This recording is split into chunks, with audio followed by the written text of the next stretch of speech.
The Life and Teaching of the Masters of the Far East, Volume 1, Chapter 17. We were up the next morning with every faculty alert with interest and wonder for what that day would reveal. We had begun to look upon each day as a revelation of unfoldment in itself and felt that we were but beginning to realize the deep meaning of the things we were experiencing. While at breakfast that morning, we were told that we would go to a village higher up in the mountains, and from that place we would visit the temple that was located on one of the mountains that I had seen while standing on the roof of the temple already described.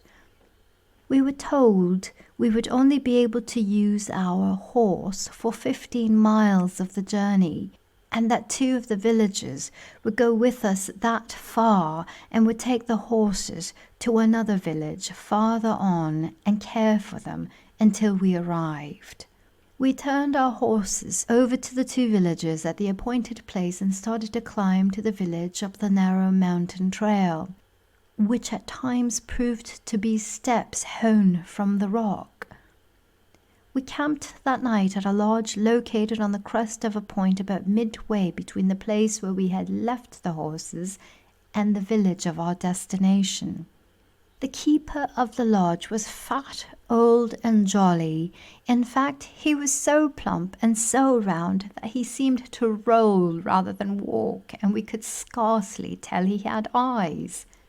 As soon as he recognized Emil, he began asking for healing, saying, as we were told afterward, that if he did not get help, he would surely die. We were told that he and his forefathers had kept this lodge and served the public for hundreds of years, and that he had been in charge for about 70 years. About the time he took over the lodge, he was healed of what was called an inherited disease and supposed to be incurable. He had become a very active worker for about 2 years, then gradually lost interest and began to depend upon others to help him out of his difficulties. This had gone on for about 20 years, and he had seemed to prosper, seeming to enjoy the best of health, when suddenly he dropped back into his old ways from which he would not make the necessary effort to arouse himself from the lethargy. We found that his case was only a fair example of thousands of others. These people live simply and easily, and anything that requires an effort becomes a burden to them very quickly. They soon lose interest, and their prayer for help becomes a mechanical sound instead of something uttered with deep meaning or desire. We were up and on our way early the next morning, and 4 o'clock in the afternoon found us at the village, with the temple of our destination perched on a rocky pinnacle almost overhead. In fact, so steep were the walls that the only means of approach was by a basket attached to a rope and let down on a pulley supported by a wooden beam made fast in the rocks. One end of the rope was attached to a windlass, and the other was passed over the pulley and fastened to the basket being let down and pulled up in this manner. The windlass was located in a little room hewn from the solid rock of the ledge that jutted out so that it overhung the rocky walls below. The wooden derrick to which the pulley was attached swung out so that the rope and basket just cleared the ledge, making it possible to haul the load up from below until it cleared. Then basket and load were swung in and landed safely on top of the ledge in the little rock room hewn out for the purpose. This rock ledge jutted out over the rock walls below so far that the basket would swing out in mid-air from 50 to 60 feet as it traveled up and down. At a given signal, the basket was lowered. We stepped in and were hauled up one by one to the ledge 400 feet above. When we were landed upon the ledge, we began looking about for some trail leading on up to the temple, the walls of which we could see standing out flush with the wall of rock that still towered 500 feet above. We were told that we would make the ascent in a similar manner to that already described.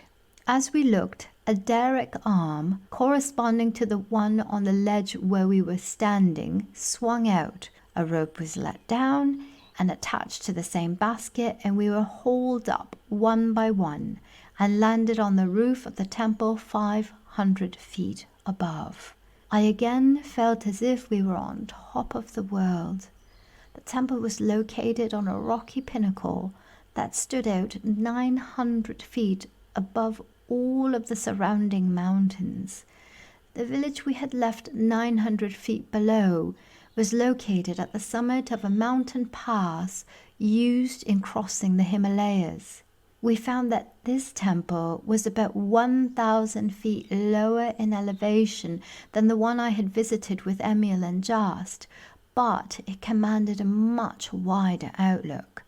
From where we stood, it seemed as if we could look into infinite space. We were made comfortable for the night, and our 3 friends told us they were going to visit some of our associates and would take any message we wished to send. We wrote messages, carefully dating them, giving our location and including the time of day. When we handed our friends these messages, they shook hands with us, saying they would see us in the morning, and disappeared one by one. We made careful note of the time of what we had written and found afterward that the messages were at their destination within 20 minutes of the time they left our hands. After eating a hearty supper served by the attendants, we retired for the night, but not to sleep, for our experiences were beginning to make a deep impression upon us. Here we were, nearly 9,000 feet in the air, with no human being near us, except the attendants, with not a sound except that of our own voices. There did not seem to be a breath of air stirring. One of my associates said, "Do you wonder that they chose the locations of these temples as places of meditation? The stillness is so intense, one can fairly feel it.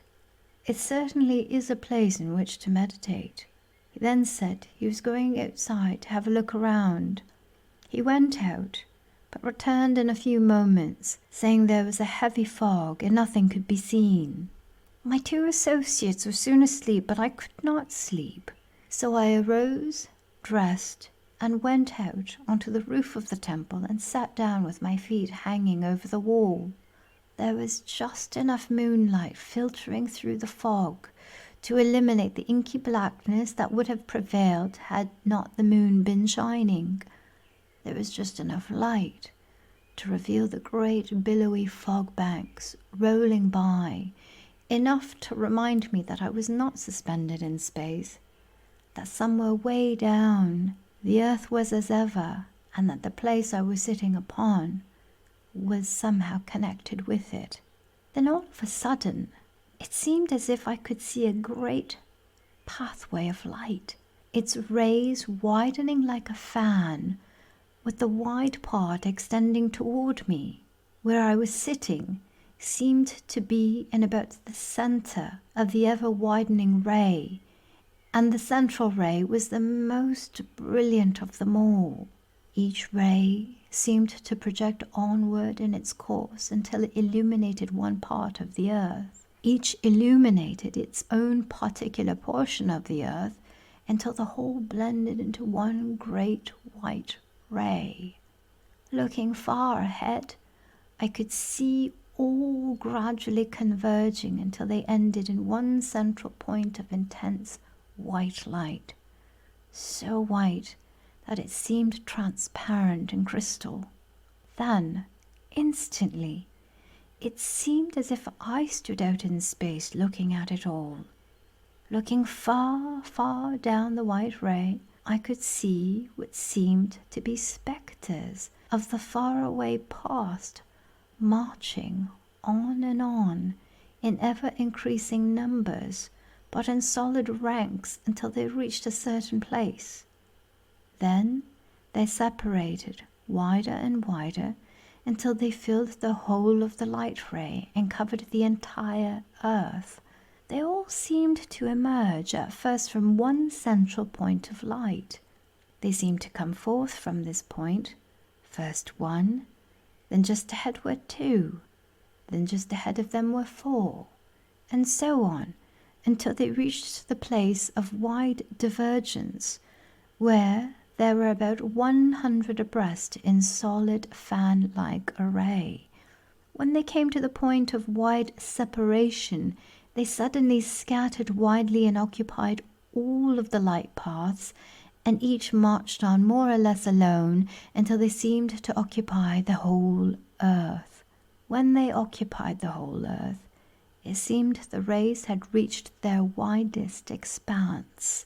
Then they grew gradually narrower and narrower until the rays again converged into the point from which they started. The cycle was complete, and they entered again, one by one.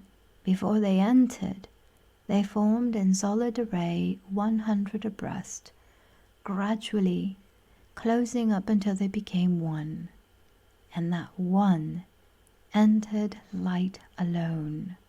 I suddenly aroused myself, and thinking that this was rather an unsafe place to be dreaming, I went in and retired.